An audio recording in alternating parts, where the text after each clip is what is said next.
How many of you want happiness in life? Great. We all need happiness in life.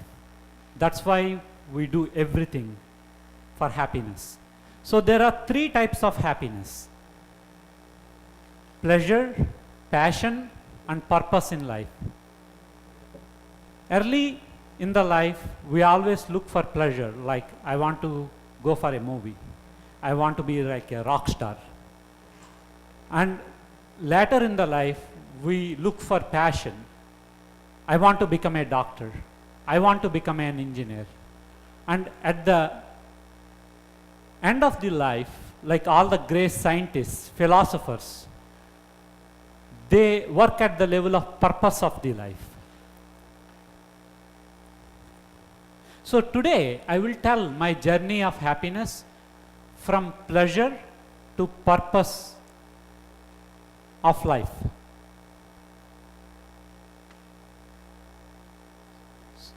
From my childhood, I always find my happiness in exploring things. So the three things I like in my life are New York City, New York City, and New York City. When I was in New York City, I explored to the core. I went to more than 30 museums: American Museum of Natural History, Metropolitan Museum of Art, Frick's Collection.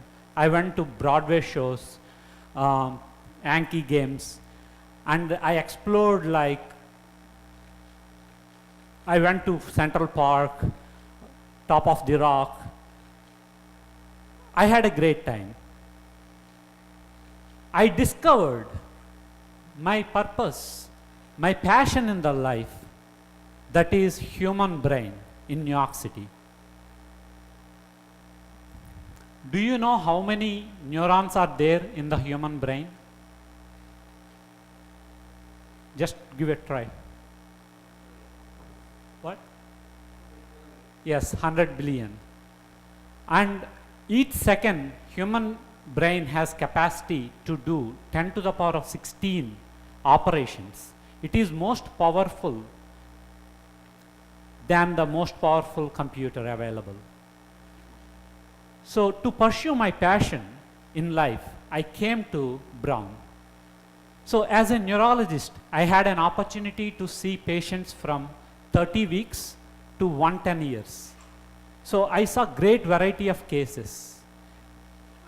Sometimes, my patients experience like this gratitude, like the tears in their eyes when I helped them or saved their lives, which is countless.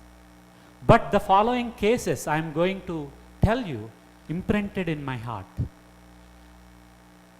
I saw babies who slept and never wake up again. There is a term called sudden infant death syndrome. I saw patients who were in their 30s, 40s, completely healthy, had a headache, came to the ED, and I did MRI brain, and I found grade 4 brain cancer. And I told them that there may be few months to years of life left. And I saw patients, again completely healthy in their 50s, coming with like difficulty in speaking or change in mental status. When I did head CT, I found big bleeds. And I shared the information, unfortunately, with the families that there are few minutes to few hours of life left. So human brain itself is a very tough organ because there is no brain transplantation. So whenever I think about these patients, I think about these patients when I go to sleep. When I wake up in the morning, when I realize that I am still alive, is a blessing and happiness to me.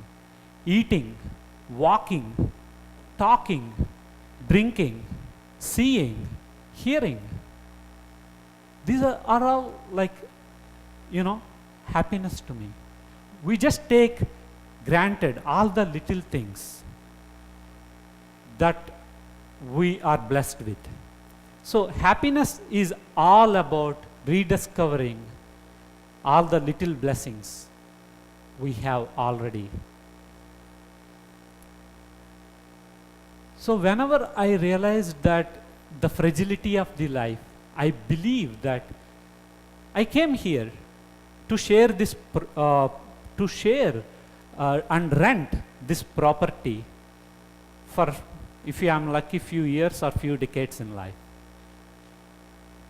Last week, as I was talking with Kate, do you know how many stars in our galaxy Milky Way? Take a guess. How many stars? Yes. Good. How many galaxies in this universe? Yes. See, 100 billion. So, as Kate is mentioning, if you put one dot on the screen, it is equivalent to that discovered universe so far, that one dot. In that one dot of this 100 billion universes, our planet Earth is a small proton. Imagine, in our planet Earth, the size, how big we are.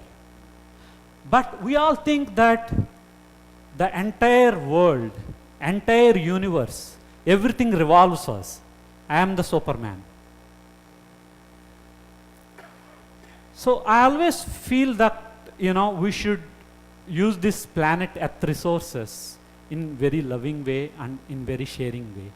But unfortunately, we create so many differences. We saw so many speeches today about, like, you know, gender, age, color, religion, nationality. We create so many walls artificially. Recently, I came across this beautiful poem by an anonymous author. Life makes you think. The paradox of our time is we live in taller buildings, but we have shorter tempers. We have bigger houses, but smaller families. We have more medicines, less wellness. We traveled all the way to the moon and came back, but we have tough time to walk across the street and say hi to our neighbor. We talk too much.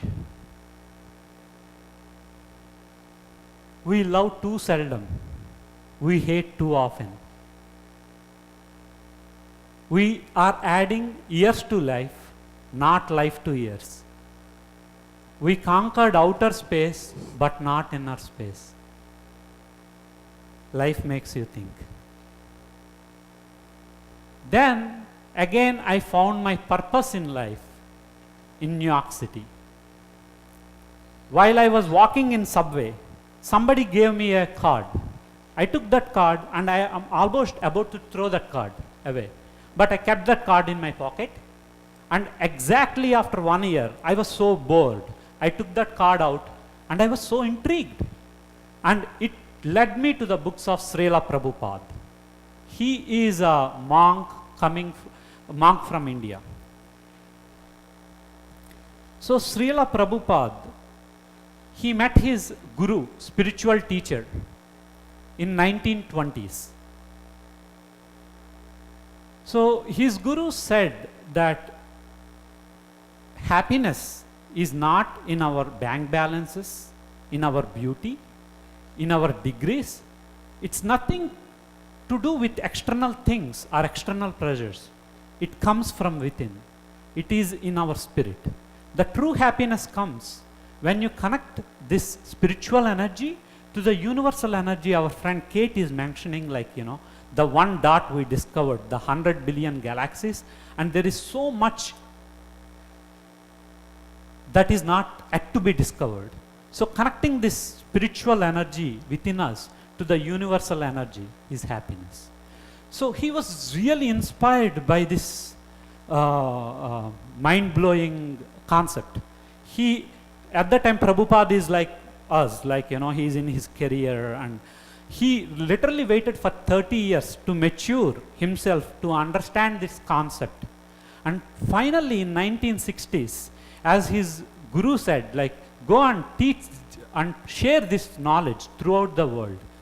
At that time, he had family, friends, followers in India, but out of his respect to his guru, he left everything. He came here, but he wants to come here, but he don't have any money. He went out and asked so many people. His age at that time is 69 years. Oh, I want to go to United States. Can you please sponsor me? Can you give me some money? And everybody said, hey old man, you will die if you go to United States. But he insisted, I have to share this message. And finally, he got the ticket. And he started on August 13th, 1965. Can you please take a guess how many days he traveled from India to United States? 35 days. In this 35 days, he is the only passenger on the ship, going through seasickness, dizziness, and he had 2 massive heart attacks. And he landed in Boston, finally, by himself. No money, no friends, 70 years of age, poor health, and 40 rupees in his pocket, that is equivalent to $5 in 1965, and 2 months of visa. And he wrote in his book, diary, saying, why I came here?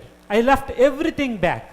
I don't know whether to go to right or left, but please give me the strength so that I will share this knowledge and people's hearts will open.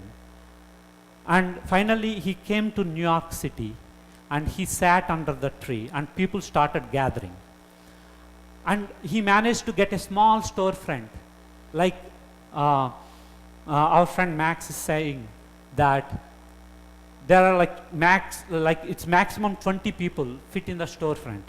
And he started sharing this knowledge throughout the United States and throughout the world. And now there are 650 happy homes. It is called ISKCON, and he started 60 farm communities and 50 schools, and he wrote hundreds of books. And by the time he died, he traveled throughout the world for 14 times. So I would like to give big round of applause for this great gentleman.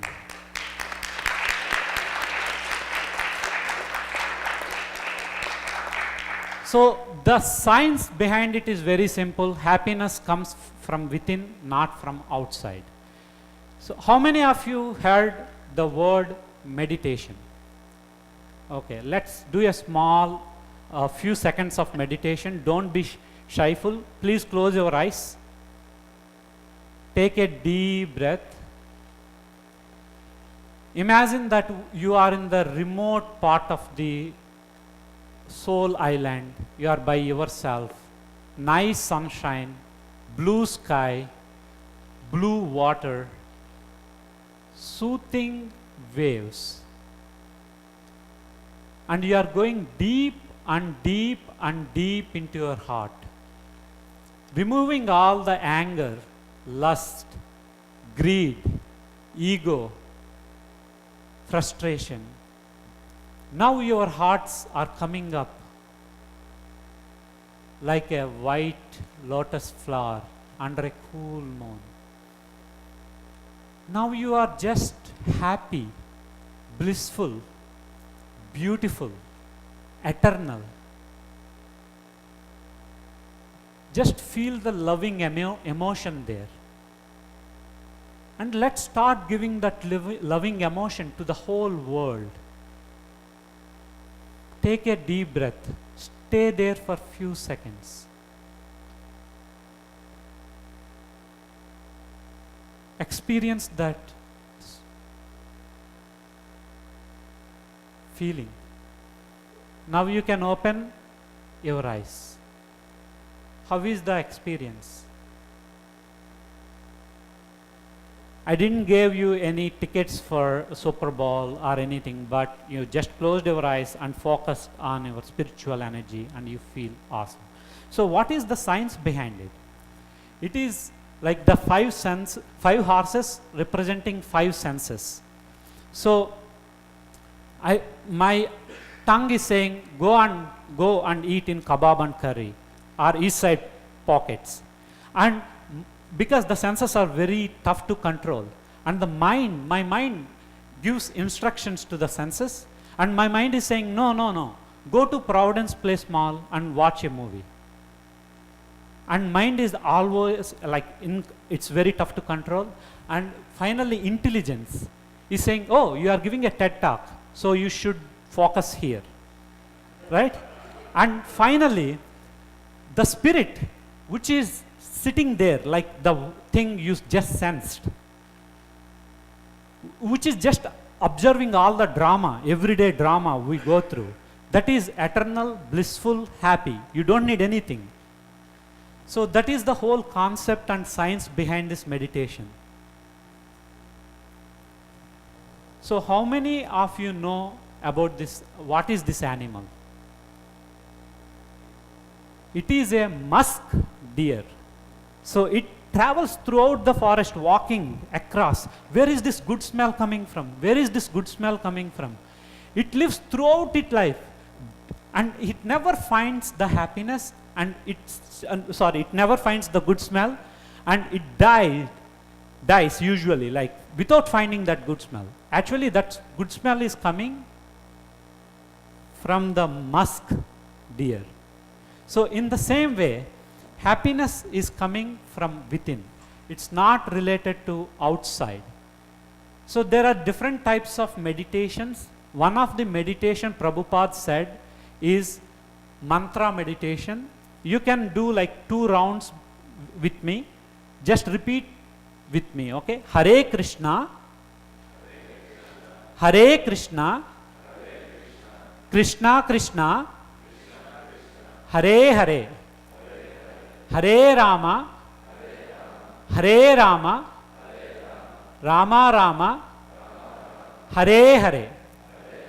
So you can connect any way the spiritual energy to the universal energy. So this is one other technique I would like to share. And finally, if you see this picture closely, what is that? I. So the happiness is within. So I would like to end here saying that happiness is not in the external things, it comes from within, it is inside job. You have to connect the spiritual energy to the universal energy. Thank you.